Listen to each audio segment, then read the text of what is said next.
Welcome back to another episode of F-Zero GP Legend. Today we are taking on the fourth character of Story Mode, the resident pretty boy of Mute City, Jack Levin.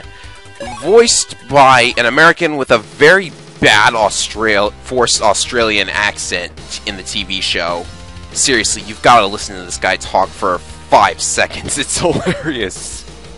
Hilariously bad, but, you know.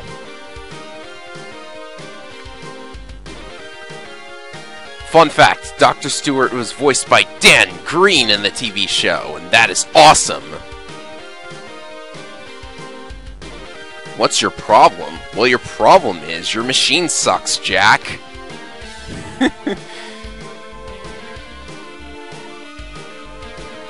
Alright, it's time for a practice round, and very interesting course we have today because it is a replica of Mute City 1 from Super Nintendo F-Zero. And I like this very much. It's a very nice throwback / Easter egg, and I'm very bad at getting a rocket start there with Jack's machine. But I should also point out, this is not the only replica of a Super Nintendo course. There is in fact an entire Grand Prix dedicated to them, which is a trend that gets overused in Mario Kart, believe me, but here it's fine. There's only one problem I have with these replicas, and it's pretty much illustrated by this one jump right here. Did you see that? Either the course is smaller than it was originally, or the machines are larger, or they just go faster, but for whatever reason, a lot of the courses feel a lot smaller than they were before, and this is going to be this is going to enable a lot of shortcuts. In case you haven't noticed by now, GB Legend doesn't exactly punish shortcuts, and in some cases encourages them. Let's just say that if you're a professional Super Nintendo F-Zero player, you're gonna be left in tears by the end of the Retro Cup when we get there. But still, a little nostalgia every now and again never hurt anybody. No Death Wind courses, thankfully, though. So with that over with, we get the lowest reward possible. Now,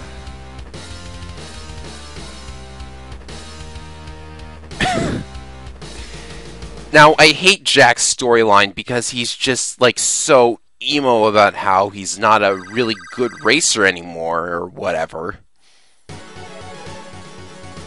And, you know, he kind of had this rivalry with Rick Wheeler in the TV show, but, you know, it wasn't like, oh, I can't beat Rick, I'm so horrible and sad, and...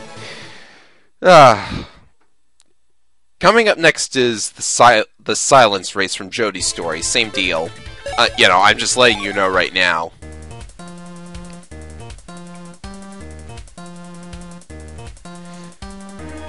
Well, at least we get to hear this music for a little longer.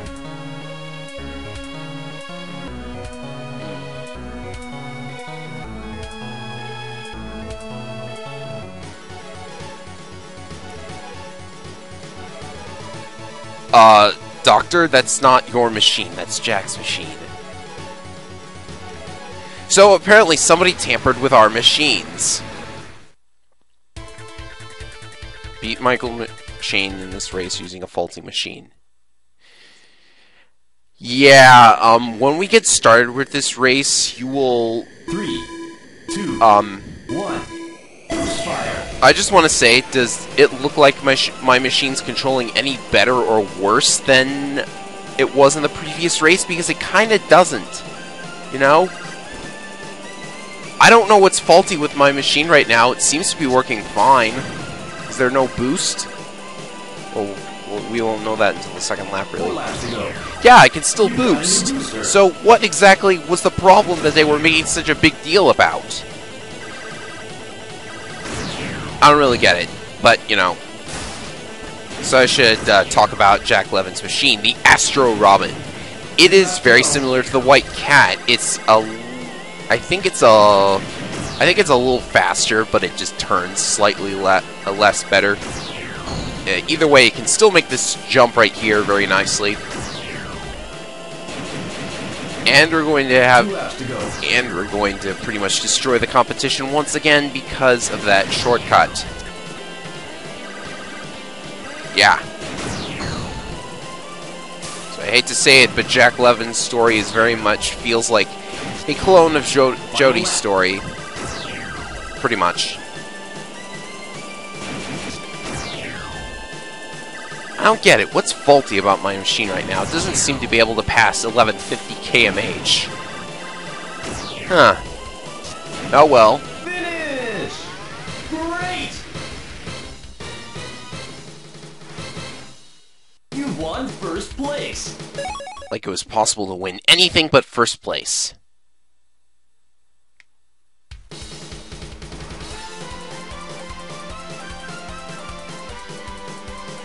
I wouldn't go that far, Doc. See, Jack, come on! I was like way ahead of Michael and you're all sad about it still. Come on, Jack. Listen to the doctor.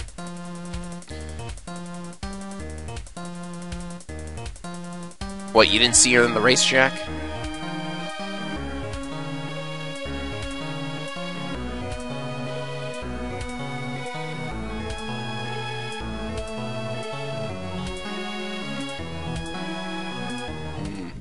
Very mysterious. Moving on.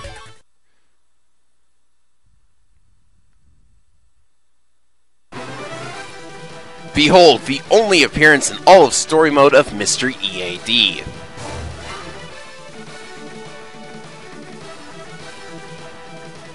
Yeah, that's all this stage has to it, really.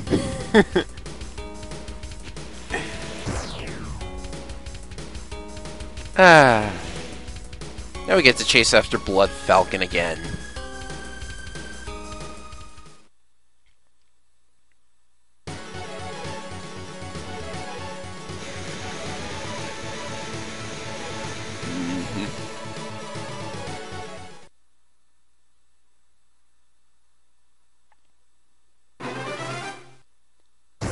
Okay, this continuity officially makes no more sense.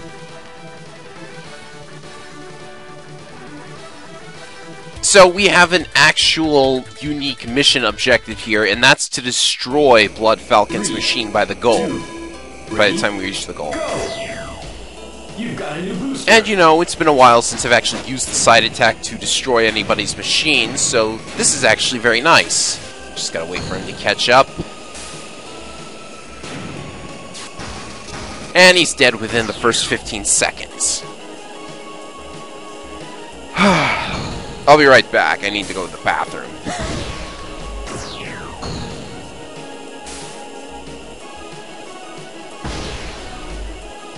Right, so where were we? Oh yeah! This course is way too long for how long it takes to destroy the Blood Falcon's machine. That's always a good sign. I wonder how much money I'm going to get for it. And then my machine just goes around in circles for some reason.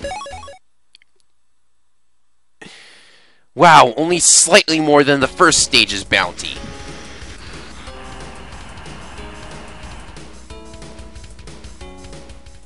Oh, hi there. Biorex.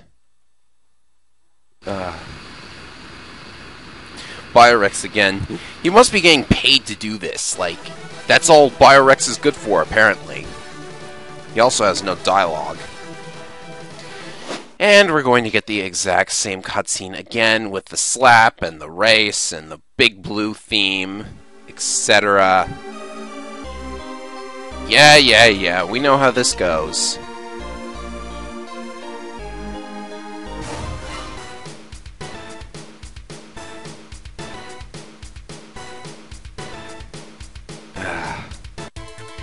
That's really my only issue with this game, is the whole recycled cutscenes and stuff. And this stage is exactly the same as Jody's fourth stage as well. Except Jack's going to win the race instead.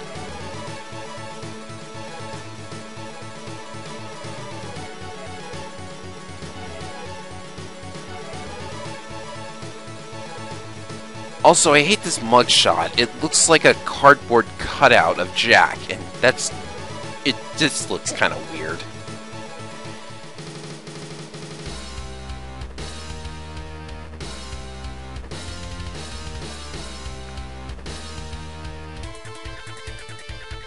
You know, I thought Jody was supposed to be their commander, like the commander of this team of racers who races in the Grand Prix to keep the prize money out of Black Shadow's hands when they could just not let him and his posse race anyways. But anyways, if Jody's the commander, how come Jack's the one calling the shots here? Oh well. Apparently they all braked right before the finish in Jody's story, and they're not going to here. You know, to be perfectly honest, I wonder if I should even show you this race, because it's exactly the same.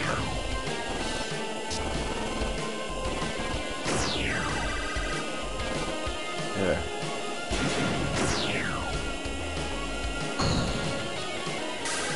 I suppose I could off-topically wonder why the Wonder Wasp is in this race, because John Tanaka is not technically on Jody's team. There's others they could have used instead of John, but he's in last place anyways and won't even show up in the cutscene afterwards, so who cares?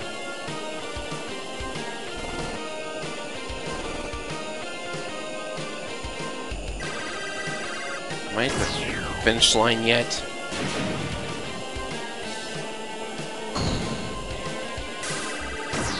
I'm not even sure if hitting those jump plates does much.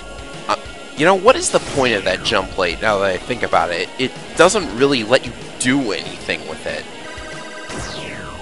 There's no shortcuts.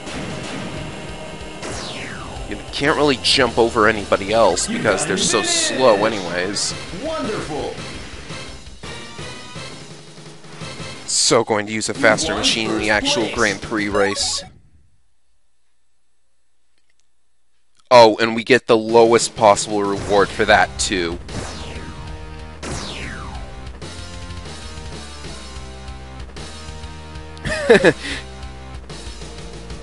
You know, I bet if you pause the video at the right time, you could see, like, the cutoff near the top of the screen.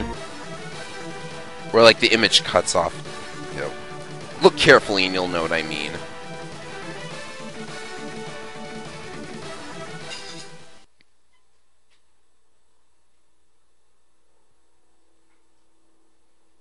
And then, what? Seriously, what does beating Rick in a race accomplish? Well, other than proving you're better than him, which...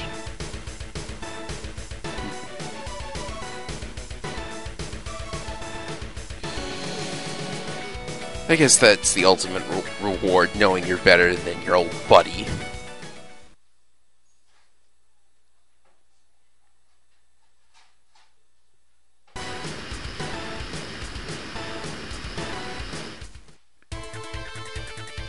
Oh my god, it's Slip Highway again. You guys know where this is going, right? I'm just going to abuse that shortcut in... 3, 2, 1, fire! I'm so lazy I don't even get the rocket start correctly.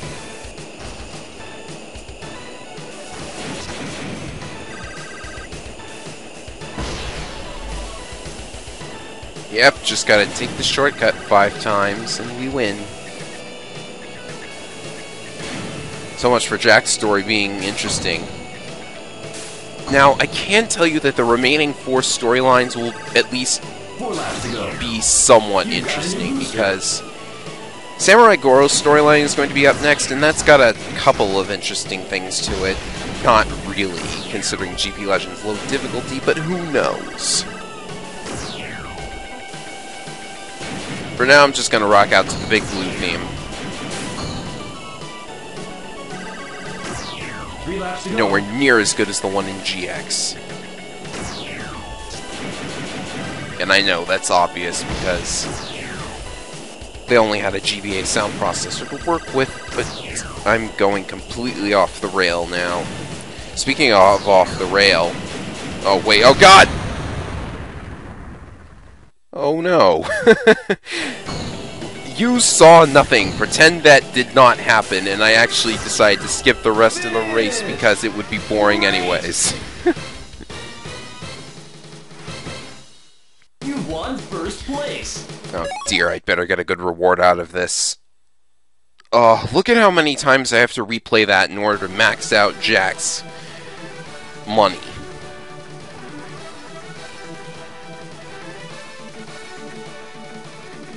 And what's with this background? It looks awful.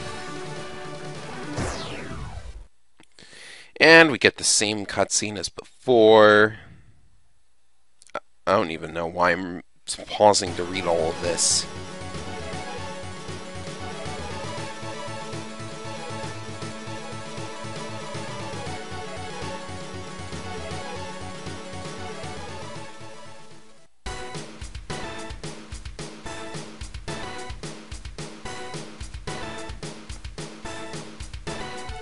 Hooray, Jack is confident again.